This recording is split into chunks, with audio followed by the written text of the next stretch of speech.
Hello স্টুডেন্টরা, tuition রুমে তোমাদের স্বাগতম। আজকে আমি ক্লাস 7-এর ইংলিশ পড়াবো। লেসন 12, মাই ডায়েরি। রাইটার হচ্ছে অ্যানি ফ্রাঙ্ক। আমি আজ ইউনিট 2-এর বঙ্গানুবাদটা তোমাদের পড়াবো। আগের ভিডিওতে তোমাদের ইউনিট 2টা দিয়েছি বঙ্গানুবাদ। যারা এখনও পর্যন্ত দেখোনি তারা প্লেলিস্টে বা ডেসক্রিপশনে তার লিঙ্কে দেখে নেবে। আর এই ধরনের নতুন নতুন ভিডিও পাওয়ার জন্য যারা এখনও পর্যন্ত সাবস্ক্রাইব করনি তারা চ্যানেলটিকে সাবস্ক্রাইব করে রাখো, শেয়ার করে দাও যাতে তোমাদের বন্ধু বান্ধবরা দেখার একটু সুযোগ পায়। আর একটা লাইক দিতে ভুলবে না। দেখো, আর ভিডিওটা তোমরা প্রথম থেকে শেষ পর্যন্ত দেখবে। আজকে ইউনিট 2 আর ইউনিট 3টা পড়াবো। আজকে প্রথমেই দেখো ইউনিট 2, মন্ডে 15 জুন 1942, সোমবার 15 June 1942। I had my birthday party on Sunday afternoon. রবিবার দুপুরে আমার জন্মদিনের ভোজসভার আয়োজন করা হয়েছিল। We shot a film, The Lighthouse Keeper, which my school friends thoroughly enjoyed. আমরা দ্য লাইট হাউস কিপার চলচ্চিত্রটি দেখেছিলাম যা আমার স্কুলের পুরো বন্ধুরা উপভোগ করেছিল। We had a lovely time.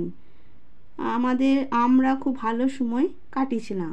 There were lots of girls and boys. সেখানে অনেক ছেলে মেয়ে ছিল। For years Lies Goossens and Sunny Houtman have been my best friend.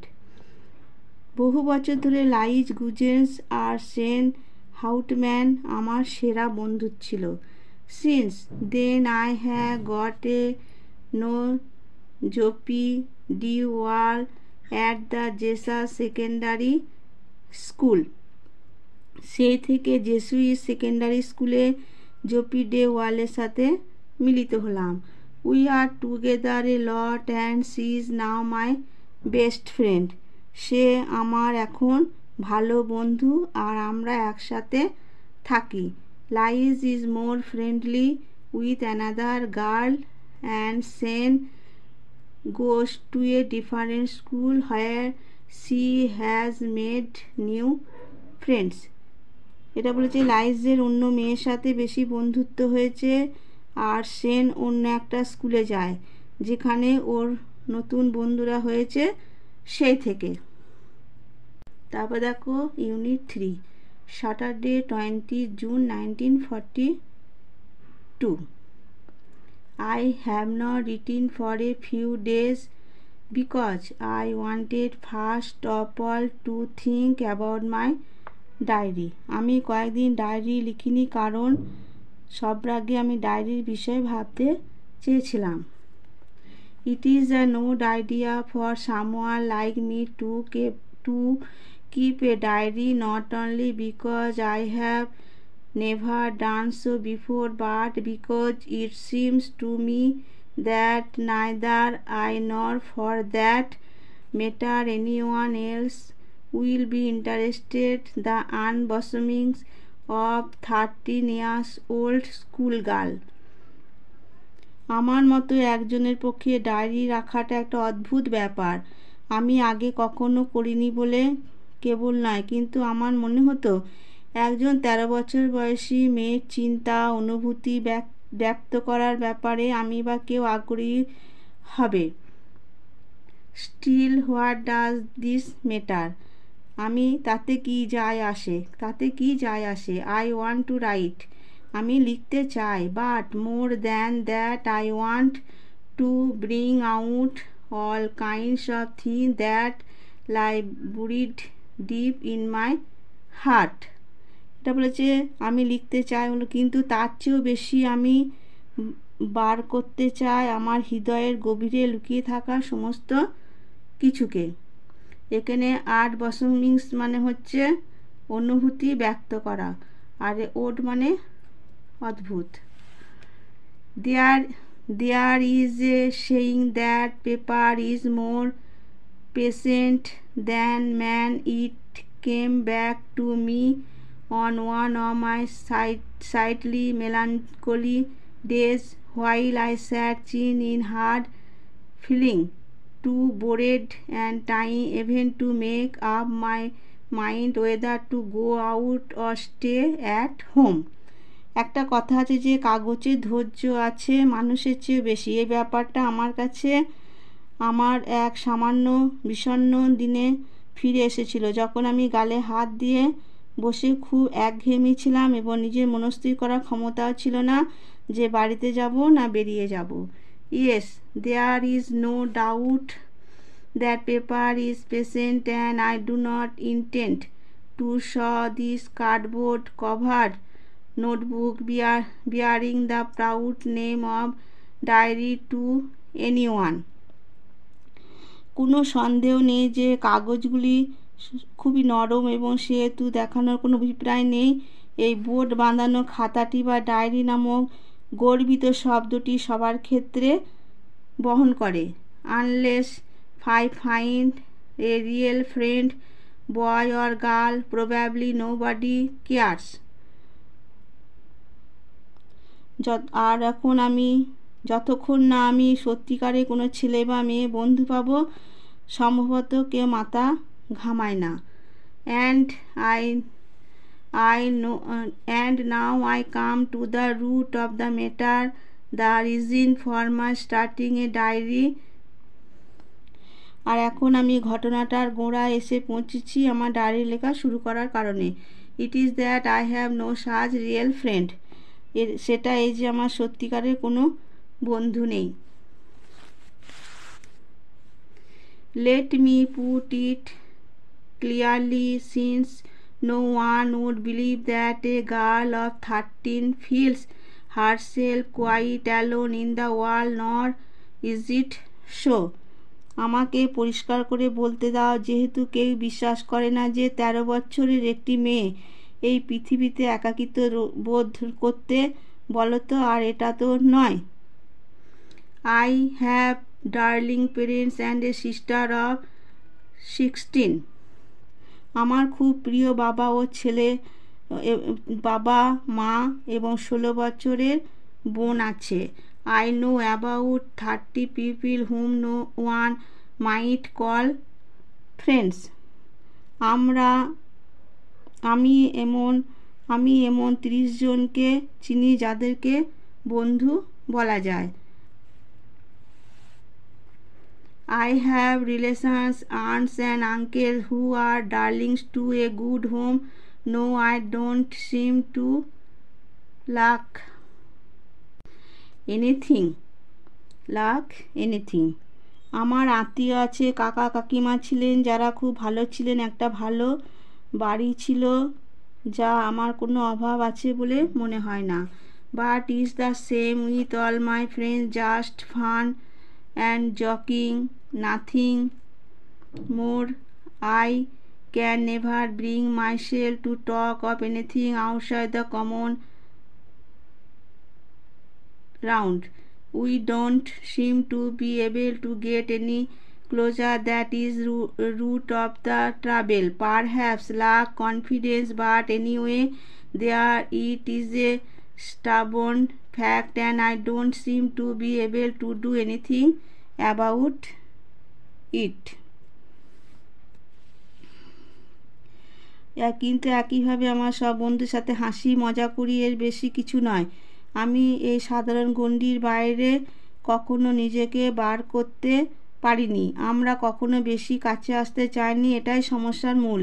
হয়তো আমার আত্মবিশ্বাস ছিল না, কিন্তু যাই হোক না কেন, এটা ছিল একটা দৃঢ় সত্য। আমি কখনো এটার বিষয়ে কিছু করতে পারবো বলে মনে হয় না। হেন্স দিস ডায়েরি, অতঃপর এই diary. In order to enhance মানে উন্নত করা। In my mind, the picture of the friend for whom I have waited so long. I don't want to set down a series of bald facts in a diary like most people do, but I want this diary itself to be my friend, and I shall call my friend Kitty. আমি সেই বন্ধুর জন্য দীর্ঘদিন অপেক্ষা করেছি, তার ছবি দেখতে, আমার মনের চোখকে উন্নত করতে। আমার ডায়েরিতে সোজা সাপটা ঘটনাবলীর কোনো ধারাবাহিকতা তৈরি করতে চাই না, যেমনটা বেশিরভাগ লোক করে। বরং আমি ডায়েরিটাকে বন্ধু হিসাবে চাই, এবং আমি আমার বন্ধুকে ডাকবো কিটি বলে। No one will grasp what I am talking about if I begin my letters to Kitty just out of the blue. So, albeit unknowingly, I will sit by sketching in brief the story of my life. এটা বলছে যে কেউ কেউ আমি কি বলছি আঁকড়ে ধরবে না যদি আমার চিঠি অনিচ্ছাকৃতভাবে কিটিকে পাঠায়, তা আমি বসে আমার জীবনের গল্পের একটা সংক্ষিপ্ত ছবি আঁকব। My father was 36 when he married my mother who was then 25. আমার বাবার বয়স ছিল 36 যখন তিনি আমার মাকে বিবাহ করেন, যার তখন বয়স ছিল 25। My sister was born in 1926 in Frankfurt on Main. I followed on June 12, 1929 and we immigrated মানে প্রবাসে বাস করতে থাকে, Holland in 1933, where my father was appointed managing director of Travis NV. আমার দিদি 1926 সালে ফ্র্যাঙ্কফুট অন মেইনে জন্মগ্রহণ করে। তারপর 12 জুন 1929 আমি 1933 সালে আমরা হল্যান্ডে স্থানান্তরিত হয়, যেখানে আমার বাবা ট্র্যাভিস এনভির পরিচালনকর্তা হয়েছিলেন।